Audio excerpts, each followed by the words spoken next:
Shalom. I wanted to give over a summary of the Iyun classes that were given over at Shiur Talmud this week. It says in the Mishna in Metzia, the third Perek, a mafkid, someone who gives over a behema or kelim to his friends, then it gets lost or stolen. So if the shomer, the person watching those things, pays for those things, so he gets the kefil.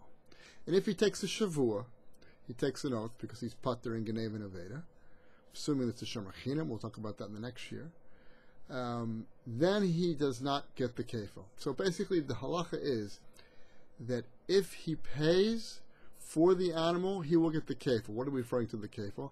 Kefil is something by Geneva, by thievery. If the thief gets caught, so what happens? He has to pay double. That double no longer goes to the original owner, as rather it goes to the shomer, the person who was watching the cow or the kelim, and now since he paid for them, he's going to get the kefil. So the Tosafoes has a kasha on this. He says, Eis de los garis or sha'avdu, mishum da veda leka kefil. There are those people that take out of the text the word aveda because it doesn't have kefil. In other words, the Mishna started out by saying if something gets stolen or lost. But wait a second, the predication of the Mishna is that you get the kefil, which is double payment. Well, there is no double payment by loss. There's no one to pay the double payment. The thing is lost. So since that's true, there are those, we're talking about Rishonim, that take it out of the Mishnah. They take aveda, they take lost out of the Mishnah. What's wrong with the answer to the difficulty is it's very weak because we're really changing the text. It's something we don't want to do. We do not want to change the text of the Mishnah. But the kasha, the difficulty, is extremely strong. It's strong because where is the kefil by aveda? So the first answer that the other Rishonim say that Tosafoes brings down is rejected by Tosafoes. Tosafoes has an alternative answer. He wants to say, V'yesh li yeshev, shekak shekohen anifchad, v'akak nimsaganov.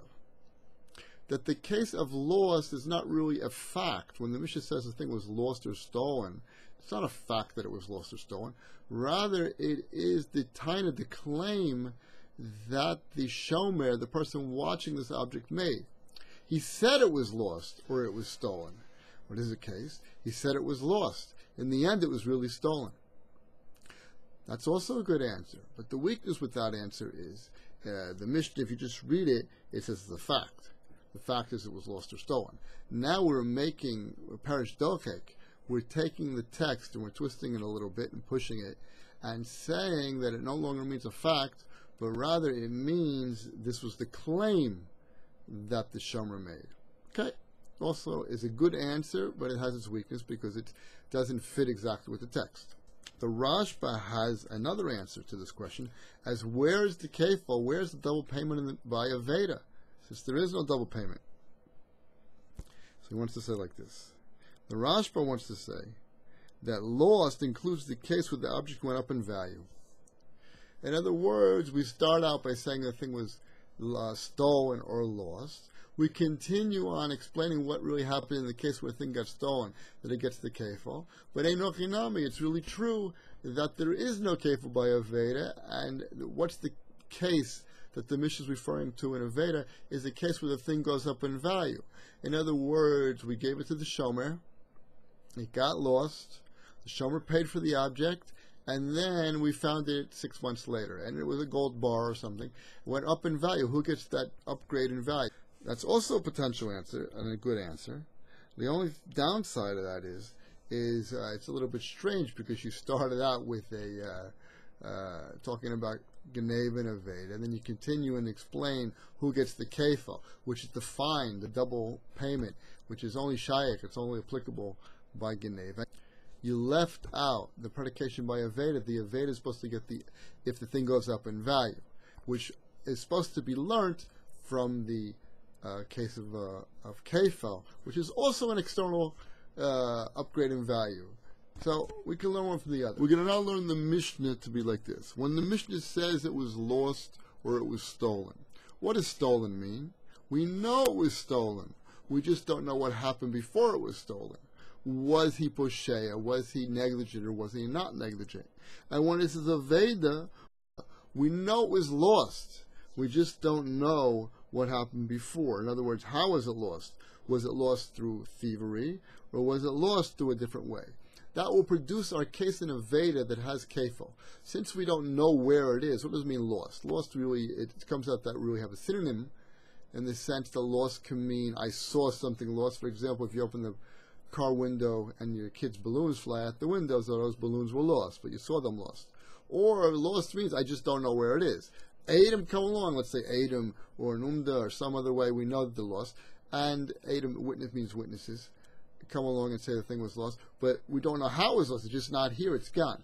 In that case, it's a possibility that maybe it was stolen, and that will be the case in the Mishnah.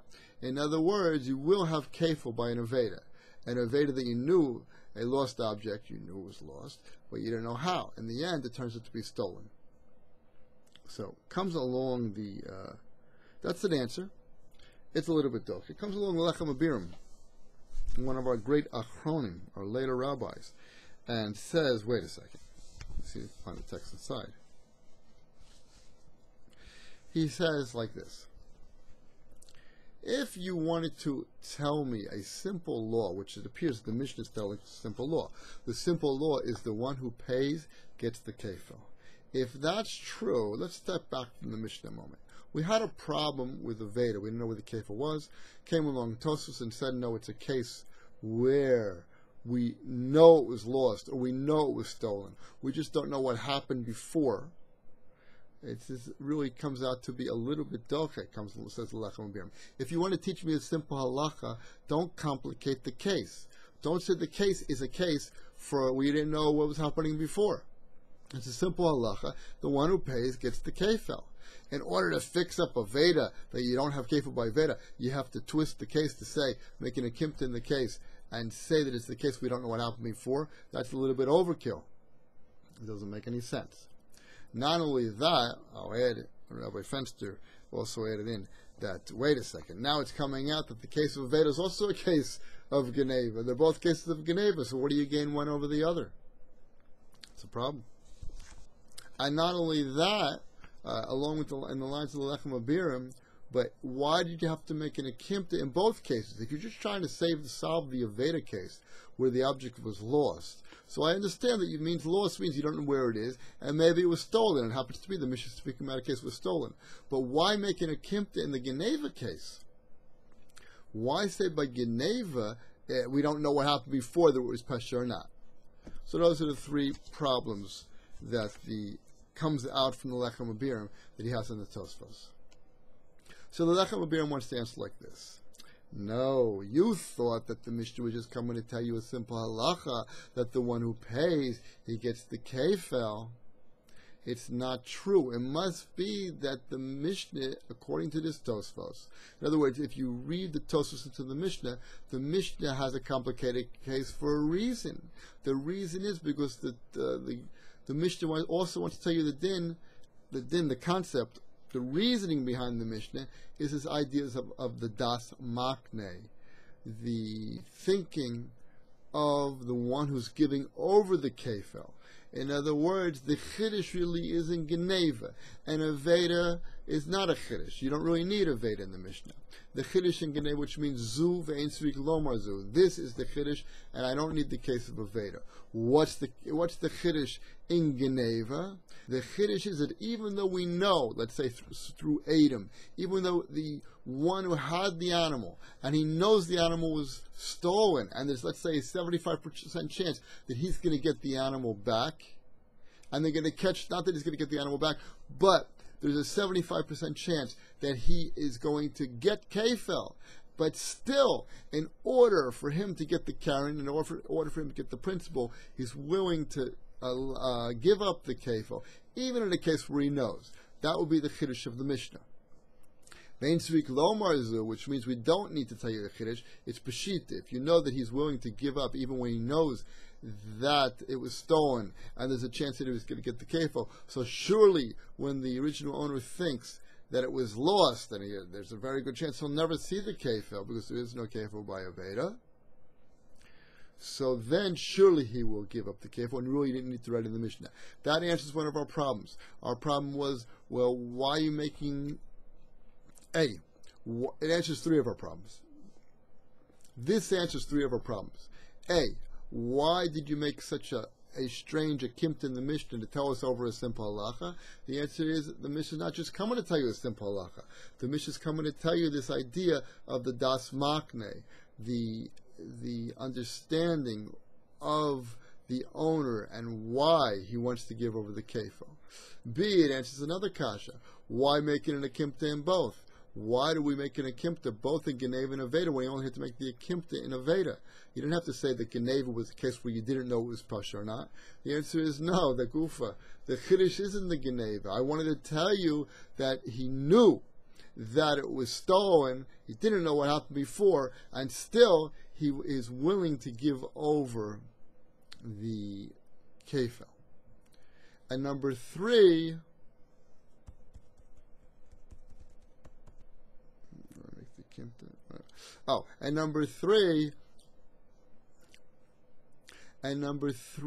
well, the Aveda case came out to be a Geneva case. So what do you need both? The answer is Enochi Nami. You do not need both. You do not need the Aveda case. The main case is the Geneva case. That was the Lechem Abiram. We also spoke about the difficulty of the Marashah.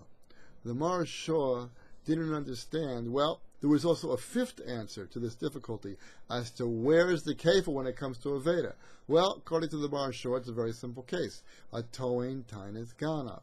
What happened was it was lost, and then it was stolen. The one who picked it up, he picked it up in order to give it back, but then he decided, hey, you know what? I'm going to claim it was stolen. Such a case, you also have kefil. When he gets caught, he'll have to pay kefil to the Baal. If the shomer would pay in such a case, so the shomer would get the kefil. So the object went from the Baal to the shomer. The shomer lost it. Then someone picked it up. That was a shomer aveda, second shomer, someone who's going to watch the lost object. And then that person decided to steal it. If he would pay in that case, he would get the kefil. So now you have a simple, obvious case, very clean, fits in with the Mishnah. It says it was lost or stolen. Lost means it was eventually stolen by the person who found it. A very clean and simple answer. The Marashah wants to answer, that does not fit in with the Lashon, with the language of the Mishnah. Because the Mishnah says, Nimsa Haganav, we found the Ganav. So that doesn't fit. Either you can say because of Nimsa or because of a Ganav. In other words, we didn't find the Ganav. The Ganav found the object, and he started out as a kosher guy, and then he decided to steal the object. That's not called finding a Ganav. I could bring a raya maybe from the Gemara and Baba Kama. There's a thing called a Geneva Beheter. In other words, Geneva, a type of a Geneva where you pick something up and you do a Maisa Geneva. Here there is really no Maisa Geneva. He picked it up Beheter, he picked it up with the idea of giving it back to the Baal, and then he decided to steal it. So that doesn't fit into with the Lashon. He found the Ganav. From the alternative answers the Marashah gives is there's a Gemara in Baba Kama at 106b where you have a maklokos between Rav Yochanan and Rav Abba as by Toin Tanis Ganav. It comes out that you wouldn't have a counter argument of Rav Abba against Rav Yochanan if it was a Meforish Mishnah. In other words, you would have maybe said you wanted to bring a ride that was a Toin Tanis Ganav gets kefil, the fight would not continue because it's a Meforish Mishnah. So that's what the Marashah says. We also learned Rav Parvarsky, who brings Rabbi Kiva Eger, who has an unbelievable answer as to why we don't say a Toin Tanis Ganav. The Rabbi Kiva Eger brings the Mishnah on Daf Lamed Hey Amud Beis that says, "Socher par mechaver bo shalev la'acher v'misik adarchav yishpa socher." Similar type of a case. You had a case where a guy rents an animal from his friend, and then he lends it to somebody else. And then it dies kedarcho. It dies in a normal manner. Yishpa, he takes a shavua, the socher, that it died, kedarcho. V'shal yishalem l'sacher. Unbelievable. He pays the middle guy. So basically what happened was somebody rented an animal from the original owner. Now the renter is pater in misa kedarcho. If the animal just dies in a normal manner, the renter does not have to pay back to the original animal. Happens to be that this renter gave it to a borrower So the borrower is chayiv if the animal happens to die, because the borrower is the most chayiv of all the Arba Shomrim, because he gets everything for free. So what happened is this borrower had the animal. The animal was Mesa Kadarcha. Good. So now the borrower is now chayiv to who? That's the question. Is he chayiv to the original owner, or is he chayiv to the one who rented it to him? So the Mishnah says that he has to pay back the socher. So this is unbelievable. This cow that was borrowed, that was rented from the original owner, is now dead. So it turns out the original owner doesn't get any money. But who gets the money instead? The one who lent it out to the shoel, he's the one who's going to get the money, because the shoel is chayiv to him, but he's not chayiv back to the original owner. That was the Tanakama. Rabbi Yossi doesn't agree, because he says you can't do business with somebody else's property. Comes along Rabbi Kiveger. He says, listen, the reason why we don't say a Toin Tanas Ganav is for the exact same reason. I'd spell it out.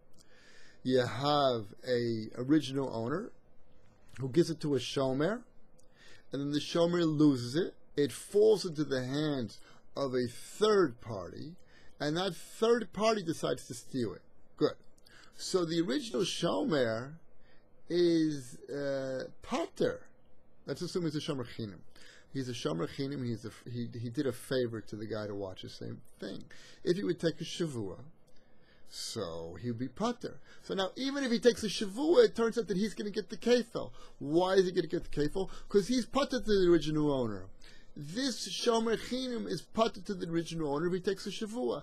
But the guy who stole it at the end, he's going to be chayiv now to the shomer chinam. Why? Because he's a ganab and he has to pay back the kefil. Who's he going to pay the kefil back?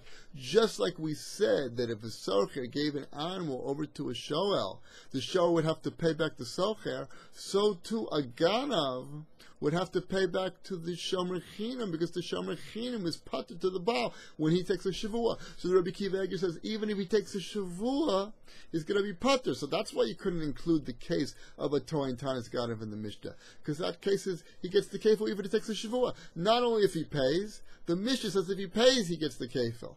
According to this, Rabbi Kiva Eger will say that even the shomer will get the kefil.